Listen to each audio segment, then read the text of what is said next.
Salut à tous, amis parisiens, supporters du PSG, j'espère que vous avez la forme. Moi pour ma part, je vais très très bien. Aujourd'hui, on se retrouve pour le débrief du match Borussia Dortmund-Paris Saint-Germain. C'était une rencontre qui comptait pour la sixième et dernière journée de phase de poule de Ligue des Champions du groupe F. Match nul, un partout au Westfalenstadion. Karim Adeyemi avait ouvert la marque à la 51e minute de jeu pour les Allemands. Et la 56e, Warren Zaïre-Emery égalise pour les visiteurs. Et avec ce résultat, les hommes de Luis Enrique sont qualifiés pour les huitièmes de finale de Ligue des Champions.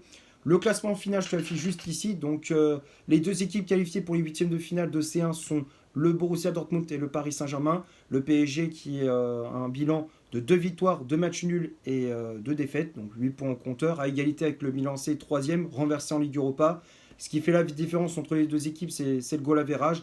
Milan qui s'est imposé dans l'autre match du groupe face à Newcastle sur le score de 2-1 à St. James Park. Mais malheureusement pour les Milanais, ce n'est pas suffisant. Et donc Newcastle qui finit bon dernier avec un bilan de 1 victoire, 2 nuls et 3 défaites. Alors, pour débriefer ces 90 minutes, pour parler du contenu de cette partie, la première période était très équilibrée entre les deux équipes. Il y avait de l'intensité, du rythme, de l'agressivité. Ça allait d'un but à l'autre. C'était très intense cette première période. C'était très équilibré. Borussia Dortmund qui a fait une très grosse entame de match. Ils ont eu des occasions avec Marco Reus, Marcus Wolf ou encore Füllkrug. Heureusement pour nous, on avait un très bon Gigio Donnarumma qui était de retour dans les cages. Donnarumma qui a fait un très bon match. Moi, j'ai trouvé qu'il a été plutôt bon, rassurant sur sa ligne. Même sur ses relances, il a été plutôt correct. Ses relances au pied. Même si c'est pas son point fort, mais il a été quand même propre dans ses passes. Donc Paris qui a un peu subi dans ces 15 premières minutes, on va dire qu'ils ont eu des difficultés à rentrer dans ce match.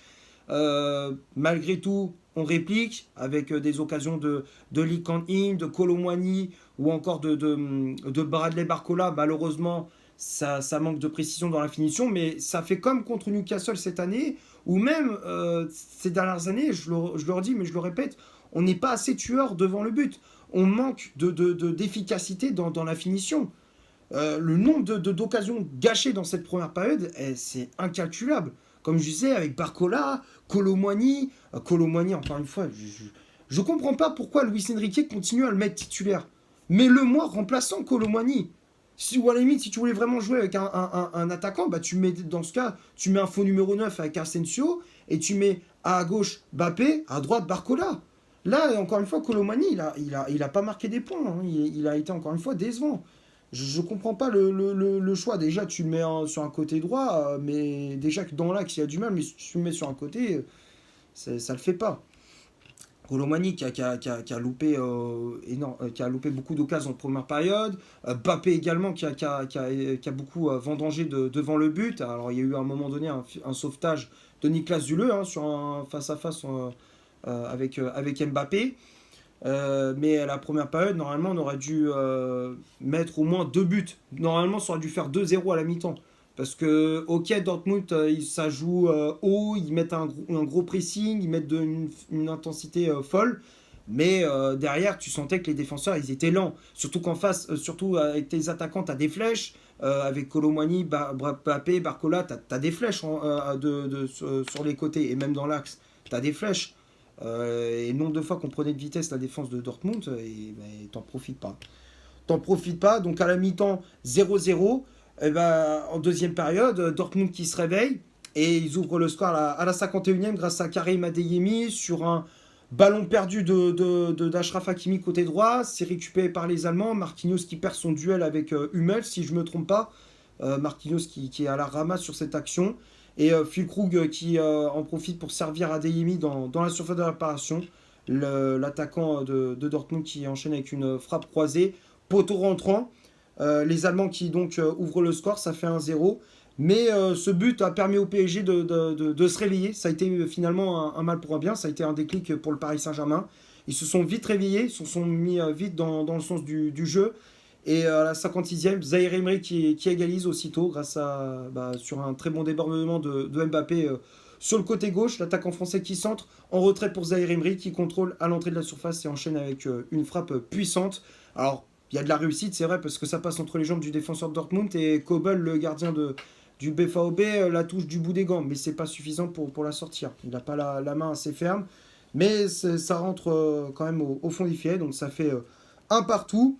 Et on va dire que le match prend une autre tournure. Paris qui essaye de mettre ce deuxième but, mais on n'y arrive pas, que ce soit avec Mbappé, Barcola, mais on n'arrive pas à mettre ce deuxième but. Dortmund de son côté a eu des occasions, mais heureusement pour nous, Donnarumma reste vigilant. Il y a ce but refusé à un quart d'heure de la fin, à la 75e, le but refusé de Mbappé pour un jeu d'un millimètre. Voilà, c'est merci Lavar. Mais ouais, on peut avoir des regrets. On peut avoir des regrets parce que c'est vrai qu'on aurait pu, si on avait gagné ce match, on aurait pu finir premier du groupe.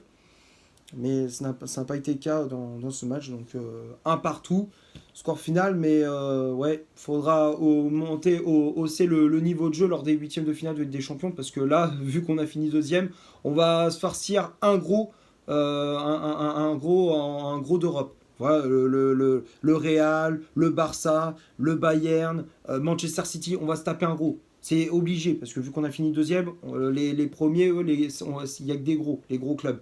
Donc on va se taper les cadors de cette Ligue des Champions. Donc c'est pour ça qu'il faudra en huitième de finale hausser le niveau de jeu pour si on veut passer les tours suivants et aller le plus loin possible dans cette Ligue des Champions. Maintenant, on va passer à la composition d'équipe que Luis Enrique a mis en place pour ce match. L'11 de départ se affiche juste ici, donc c'était un 4-3-3 mis en place par l'entraîneur espagnol, avec Gigio Donnarumma dans les buts. L'achat central, c'était Milan Skriniar associé à Marquinhos, le défenseur brésilien qui avait le brassard de capitaine. Les latéraux, Achraf Hakimi à droite, Lucas Hernandez à gauche. Le milieu de terrain, on avait Vitinha positionné en 6, le portugais qui remplaçait Ugarte, laissé sur le banc par Luis Enrique.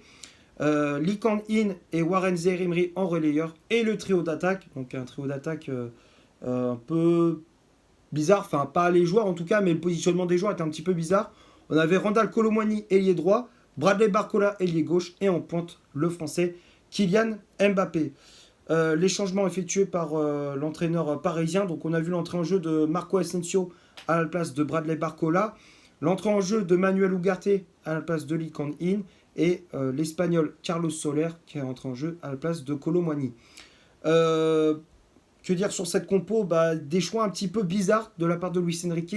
Moi, j'ai pas compris pourquoi il n'a pas mis Manuel Ugarte dès le départ pour apporter de l'agressivité, un peu plus d'impact physique au milieu de terrain, parce qu'en première période, on a quand même subi, surtout Vitinha en 6. Alors ok, bon, il est pas mauvais en 6, mais il est mieux quand tu le mets plus haut. Et on voit, il se projette plus vers l'avant, il a tendance à être plus à l'aise quand il joue plus haut sur le terrain. J'ai pas trop compris pourquoi il a mis Vitinha en 6 et il a mis Ugarte sur le banc. Alors c'est vrai qu'il était peut-être aussi... il voulait préserver Ugarte pour les huitièmes de finale, vu qu'il avait déjà un carton jaune. S'il s'en reprenait un dans ce match, là il était suspendu pour les huitièmes de finale. Donc là, bon, c'est peut-être compréhensible aussi par rapport à ce choix-là. Et en attaque, ça c'est un petit peu bizarre, ce 4-3-3 avec Kolo Muani, il est droit, Barcola à gauche et Mbappé en pointe. On a bien vu, ça n'a pas du tout fonctionné. Alors on a eu des occasions, c'est vrai, mais Mbappé en pointe, on a bien vu déjà contre Nantes, ça n'avait pas du tout fonctionné. Là encore une fois, contre Dortmund, ça n'a pas fonctionné non plus. Kolo Muani, pareil, à droite, il n'a pas fait beaucoup de différence sur son côté droit. Donc ce que je comprends pas, c'est pourquoi il met pas Kolo Muani en pointe, Mbappé à gauche, Barcola à droite. Ou alors si tu veux mettre vraiment un ailier, un autre ailier que Barcola, tu aurais dû mettre Asensio. Voilà, ça en plus il a les choix, il peut faire les choix qu'il veut, Luis Enrique, mais qu'il bricole pas, il n'invente pas des postes à certains joueurs. Ça c'est ouais, les choix de Luis Enrique, j'ai du mal à comprendre.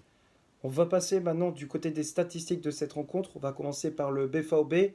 Les Allemands ont eu 41% de possession de balle, 4 corners, 10 tirs au total, dont 6 tirs cadrés, 5 hors-jeu de signalés. Et du côté du Paris Saint-Germain, 59% de possession de balle, 5 corners, 13 tirs au total, dont 6 tirs cadrés, 2 hors-jeu de signalés. Donc quand on regarde les stats, alors oui, Paris a eu la possession de balle. Ça, c'est comme d'habitude avec le jeu de Luis Enrique. On a la possession du ballon. Terme d'occasion, c'était très équilibré. Ouais, on va dire, voilà, on manquait des deux côtés, ça pouvait basculer d'un côté comme de l'autre, même si Paris aurait pu, je pense que le match aurait pu basculer plus du côté du Paris Saint-Germain, s'ils avaient été plus tueurs devant le but. Euh, mais bon, malheureusement, c'est le football.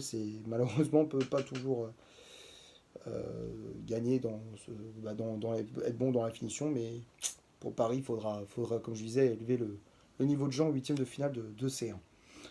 On va parler maintenant des tops et les flops de cette rencontre. Donc je t'affiche les tops et les flops juste ici. Donc j'ai mis Donnarumma dans les tops. Moi je trouvais qu'il a fait un bon match. Comme je disais, dans les relances au pied, bah, c'était plutôt propre. Alors il prenait pas beaucoup de risques, c'est vrai. Mais peu de risques qu'il prenait avec le pied, bah, c'était propre, quoi. Il faisait des relances propres. Décisif sur sa ligne également. Il a fait de nombreux arrêts devant Bino Gittens, Marco Reus, Fulkrug ou encore Adeyemi. Il a fait un très bon match, le gardien italien. Donc Donnarumma, je l'ai mis dans les tops. J'ai mis également en défense Lucas Hernandez dans les tops. J'ai trouvé qu'il a été plutôt bon. Mian Skriniar également. Je trouvais qu'il Lucas Hernandez, pour venir à Hernandez, je trouvais qu'il a été rassurant sur son côté gauche face à Marcus Wolf.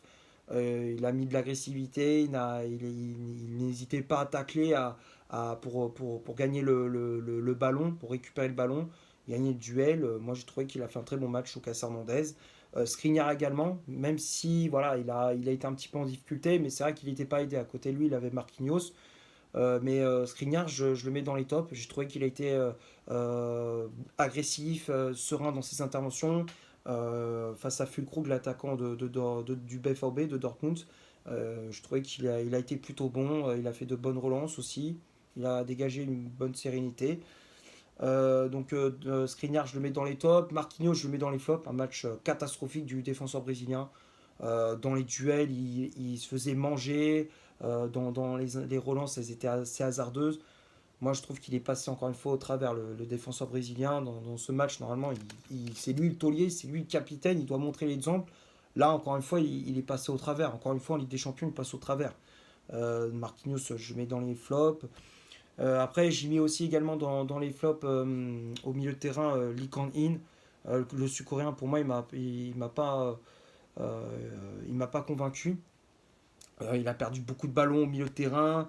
Sur les phases offensives, j'ai trouvé qu'il faisait pas toujours les bons choix. Dans la finition, il était brouillon. J'ai pas trouvé bon Lee Kang-in. Pour moi, je préfère qu'il soit plus sur un côté que au milieu de terrain. Moi, je pense que Luis Enrique devrait mettre plus sur un côté, que ce soit à droite ou à gauche, mais qu'il mette sur un côté. Pas au milieu de terrain, parce qu'on a bien vu, ça manquait à la récupération, c'était pas trop ça. Et comme je disais, les phases offensives, c'était pas terrible non plus. Pas terrible non plus les camp-in, donc pour ça, je l'ai mis dans les flops. J'ai mis par contre dans les tops au milieu de terrain Vitinha et Zaire Emery. Zaire Emery, pardon, il a encore une fois une masterclass au milieu de terrain. Il a récupéré des ballons, il s'est projeté vers l'avant. Il a été buteur. C'est lui qui sauve le Paris Saint-Germain. C'est lui qui permet au PSG de se qualifier pour les huitièmes de finale de Ligue des Champions. C'est lui qui sauve le PSG, tout simplement. Et il faut se rappeler seulement, les gars, qu'il a seulement 17 ans.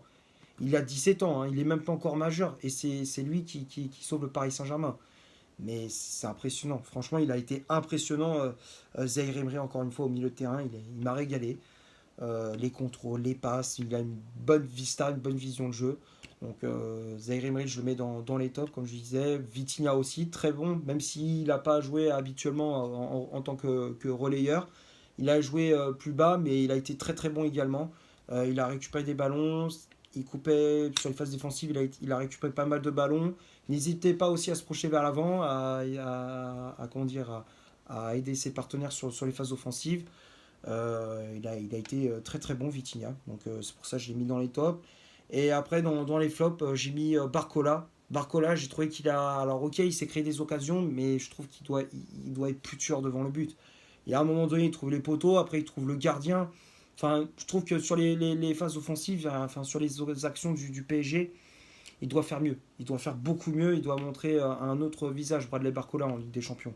Donc c'est pour ça que je l'ai mis dans les tops. Bappé, pareil, même s'il a été passeur décisif sur le but de Zaire Emery, mais je trouve que dans la finition, il a énormément pêché également. Il a énormément pêché, il a énormément vendangé. Sur certaines actions, il doit faire mieux. Comme Colomani également. Colomani, c'est pas possible. Enfin, pour moi, c'est le pire. Sur les trois, ça a été le pire. Colomani, c'est pas possible, Randal Colomani. Nombre d'occasions qu'il a gâché en première période, c'est incalculable. Et deuxième période, il a quasiment disparu des radars, on l'a quasiment pas vu. Il a fait deux trois accélérations sur son côté, mais sans plus. Sans plus, Colomani, pour moi, il a été décevant. Il a été décevant, c'est pour ça que moi, je préfère largement un Gonzalo Ramos qu'un Colomani ou même un Asensio. Je préfère largement un Gonzalo Ramos ou un Marco Asensio qu'un Randal Colomani. Donc c'est pour ça que je l'ai mis dans les flops. Et puis les remplaçants Asensio, Ugarte et Solaire. Euh, ouais, le seul que je mettrais dans les tops, qui a été plutôt bon, c'est Manuel Ugarte.